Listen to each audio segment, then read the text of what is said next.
Welcome, everyone. I'm joined today by Helen Chantler. She is the CEO and lead designer of Reflective Jewelry in Santa Fe, New Mexico. And she is the winner of the 2021 MJSA Design Challenge, Responsibly Sourced Designs. This year's challenge was called Honoring One's Heritage. And again, I should mention it was sponsored by Columbia Gem House. And we're so glad to have Helen here taking a few minutes. Thanks for taking the time to chat with me this morning. Yeah, thank you.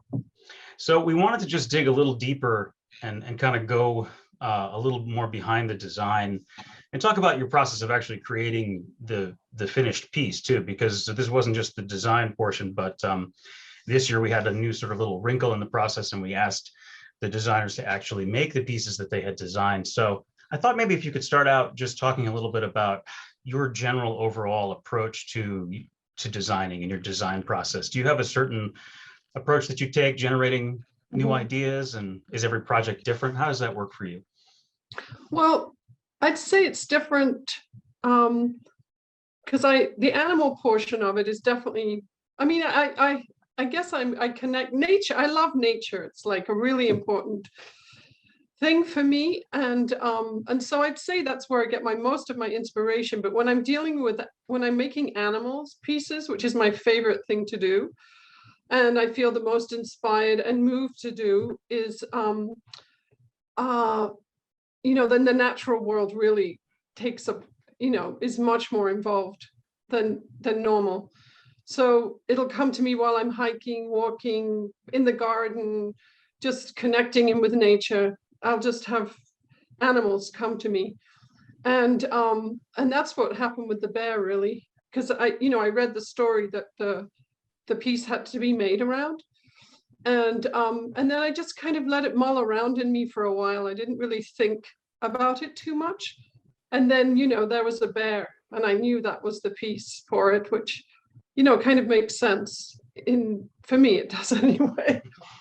And then I knew it needed a companion, and I was out feeding the hummingbirds, and I was like, oh yeah, hummingbird, so that's where it came from. And then I had to work up a sketch. So I worked up a very rough sketch, and it just kind of holds the image, and I kind of work on proportions a little bit. And so that's kind of how I came to it.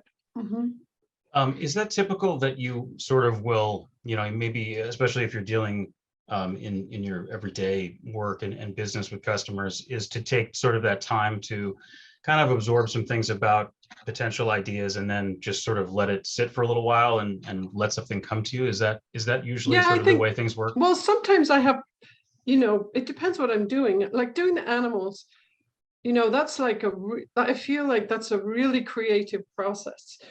And I've been doing this a long time. I've been making jewelry for 30 years now. So, and designing for 30 years. So it depends what I'm doing. I mean, if it's something simple, it's right there. I just look at it and it's right there. But this takes a lot more to do these animals. I think it's a lot more. I'm sure. And just there's something about this particular piece to the bear pendant, and we'll be showing some images here, but there's some life to it. It has a personality, Yeah. it has a soul almost, I guess you could say, or something along those lines. But there's something that definitely brings it to life, which I think is really fascinating, and obviously resonated with the people who were voting on these designs and who saw what you were able to put together. So once you had that overall design and you had it sort of sketched out, as you said, obviously the materials had arrived. And so what's the next step in terms of, are you jumping right into the production at that point? Are you starting to build it? Well, I just want to talk about this for a second, what you were just saying. Sure. I feel like animals they don't really get enough airplay. They tend to be anthropomorphized a lot. So I feel like when I'm doing these animals, I really want them to be very expressive. I want them to look right at you.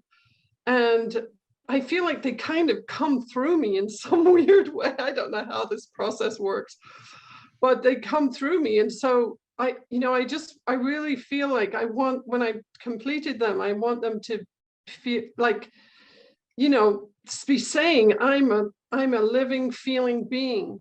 I mean, I have just as much right to be here as you, and I'm here, you know. That's kind of what I try to do with the animals that I do. They kind of come through like that. Yeah, and come to life. I mean, in that They way come to too. Yeah. life. I want them to feel like they're alive, and so it's you know, that's my goal. Anyway. So then, you know, after I've done that rough sketch in terms of making them, then I have to, you know, it's kind of like drawing really, except I'm in metal. So I start doing these reliefs. So I start building up with sheets of metal, cutting tiny pieces of metal, overlaying them, shaping them, and building them up and creating, you know, the shape of the face. You know, it's always tricky getting the eyes and the nose. I mean, even just the features, because they have to look, to me, they have to look like real. I mean, they're not going to speak to you if they don't look like the animal.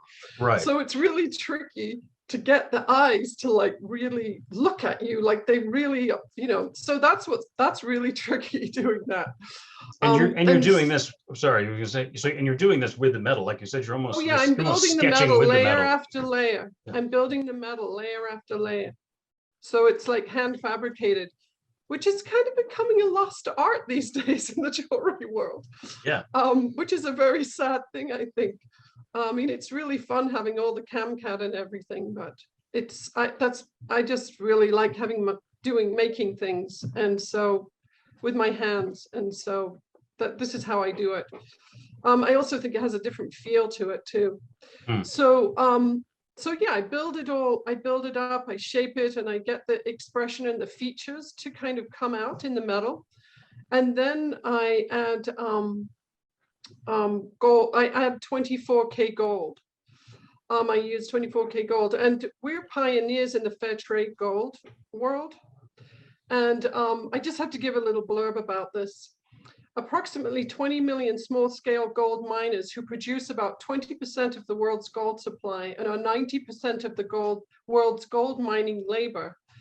Their lives are characterized by extreme poverty and exploitation. Their mining activities are often illegal, and many live in economic slavery, and child labor is the norm. They are also the largest contributors of global mercury contamination. And so our fair trade gold that we get is sourced directly from mines in Peru that are audited by FlowCert, which is one of the most respected organizations in the world. And the communities are paid international prices and get a premium of $2,000 for each kilo of gold.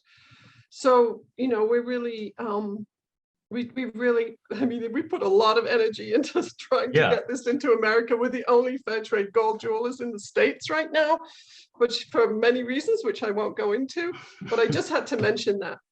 And then we can put that information too as well into the show notes for sort of this video too. Absolutely. Yeah, because it's important, you know. It's important to us. Yeah. And then also a thing that really turns me on around gold, because gold is an amazing metal. I mean, silver is too. I love working in silver and gold. I think for me, it's much more, I'm able to express more with those metals. But gold, it comes from, I don't know if you know this already, but it comes from neutron stars colliding. That's what forms gold in our universe. And it's an amazing metal. I put that pure gold on there, and I'm just able to just bring the expression out in the animals. So I just use it, you know, just wherever I think it needs it to kind of make it more expressive. You know, what part of the animal kind of, anyway. So I add the small bits of gold, and that's kind of tricky too, because, you know, the tiny pieces of gold, I have to get them in exactly the right, anyway. So I do, so yeah, and then once I've got that done and everything's down, then I form the piece. I have an old anvil and forming tools, and I shape it to make, you know, whatever shape needs to happen. And also I'll add texture, because the texture is important. And then on the back side, I always like to do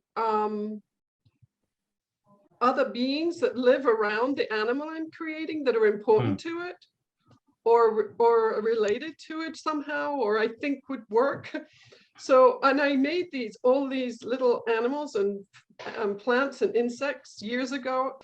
And so I used these to kind of create like this, community that goes with the animal on the back of the jewelry. So I always put that on the back. It's like it's almost like an ecosystem sort of that surrounds like that. the ecosystem, the community that the animal's in. So I did that on the back of this, and this one, because it's for a marriage, symbol of a marriage, I put it all inside a heart. So anyway. Your comment about where gold comes from in terms of being created in neutron stars, and we were talking about what you're talking about now is really it's a great sort of analogy, because you're bringing the piece to life and you're building it, and it's made just a little bit of star stuff out there, too, is in the mix absolutely. here. So it really does all kind of tie into really creating something and bringing it to life. So I think that's very, very interesting. Yeah, I often sit here just like in awe of like, I had this opal that I was making just recently, and it was such a beautiful opal. I just was in love with the whole time I was making it. I'm kind of, anyway. So what do you think, was there anything that happened during the creation of this that was sort of like a challenge, was one of the bigger challenges of the piece? I mean, was it in the initial design phase, or do you think there was anything that you sort of ran into, technical issues or anything like that? Well, no, I didn't really it flowed really well, actually. But, it's like I said before, making the face expressive, like getting the nose, that was really hard, actually, to get the right length or the right nose shape to make it look like a bear, because you have other animals that are similar. Like there's a wolf, all these other animals that you could. So I had to really create these, and the brow and the eyes, like bears have like smaller eyes, they're more round and beady kind of, So I just had to, that was hard. It always is getting it to look like a bear and have the expression that I want the animal to show. That's always tricky. Yeah, it sounds like it would be, but especially. The rest, it's just stuff I've been doing, and it's just, part of the process. Did you start in the beginning, at the beginning sort of your career, has it always been a lot of fabrication for you? Is that something that I've always been a fabricator. Yeah. I've done a lot of, I've never done the CAMCAD stuff. I've always fabricated. Yeah. I've chosen not to. I remember when it came on, and I just chose right then that I'm not going to do that. It's not that we don't use it in our shop, because we outsource our CAMCAD, so we are doing that. But for me personally, as a designer, it's not my choice. I always hand fabricate. And as you said, when it's something that you can really, it's such a hands-on approach, and that's especially when you're trying to get into the details that you're talking about, which are making things that are you're trying to give it some life, and you're trying to give it these very specific details. I just, right now, I feel like they're like very alive with all the animals that are inside of me. I don't know, this is just where I'm at right now. And, they're kind of waiting in there to be expressed. And so I'm going to be working towards doing a show next year with like all of these animal pieces. Oh, that's great. So that's what my next kind of thing is, I'm going to really be working towards. Yeah. That sounds like it'll be really interesting. We'll have to check back in with you when that materializes, because I think that'll be fun to take a look at. Yeah. When I get closer. Yeah, I think I'll have some cool pieces. I'm excited about it. They're all in my head right now. Not all of them. Some of them I put down in these rough, terrible scratches. Right, just to make them manifest in my head to the world. Right. Yeah. Initially, I know what you mean. Well, thank you again for taking the time to chat with us, and congratulations on winning this year's design challenge, and thank you for participating. And we're really happy to get to talk to you today. So great. Thank you. Yeah.